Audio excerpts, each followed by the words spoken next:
विद्यार्थी मित्रांनो, स्वामी रामानंद तीर्थ मराठवाडा विद्यापीठ नांदेड यांची PhD एंट्रन्स टेस्ट 2024 28 डिसेंबर 2024 रोजी ऑफलाईन पद्धतीने परभणी, लातूर आणि नांदेड या तीनही ठिकाणी आयोजित केलेले आहे। आता या परीक्षेचे ॲडमिट कार्ड हे आज 18 डिसेंबर 2024 रोजी विद्यापीठाने रिलीज केले आहे। तर हे ॲडमिट कार्ड कसे डाउनलोड करायचं आहे ते आपण थोडक्यात बघण्याचा प्रयत्न करूयात।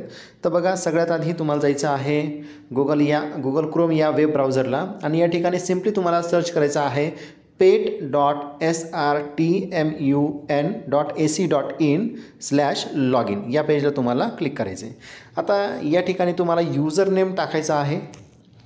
या ठिकाणी आपण एक यूजर नेम टाकूयात आणि पासवर्ड जो आहे तो पासवर्ड देखील तुम्हाला या ठिकाणी टाकायचा आहे। तर तो पासवर्ड आपण या ठिकाणी एंटर करूयात। आता बघा, यूजर नेम आणि पासवर्ड आपण या ठिकाणी एंटर केलेला आहे। मित्रांनो, लॉग इन केल्यानंतर आपल्याला सगळ्यात खाली स्क्रोल करायचं आहे। स्क्रोल केल्यानंतर तुम्हाला या ठिकाणी download admit card, print payment receipt आणि डाउनलोड ॲप्लिकेशन, तर तुम्हाला या ठिकाणी सिम्पली डाउनलोड ॲडमिट कार्ड या ऑप्शनला क्लिक करायचं आहे।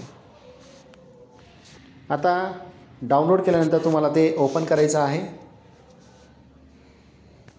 मग या ठिकाणी बघा, तुम्हाला तुमचं सेंटरचं नाव दिसेल, त्यानंतर डेट दिसेल आणि कुठल्या ठिकाणी तुमची एक्झाम आहे तर ते सगळं सेंटर तुम्हाला या ठिकाणी दिसणार आहे। तर अशा पद्धतीने तुम्हाला हे ॲडमिट कार्ड डाउनलोड करता येणार आहे। तर मित्रांनो, व्हिडिओ आवडल्यास नक्की लाईक, शेअर आणि चॅनल सबस्क्राईब करायला विसरू नका।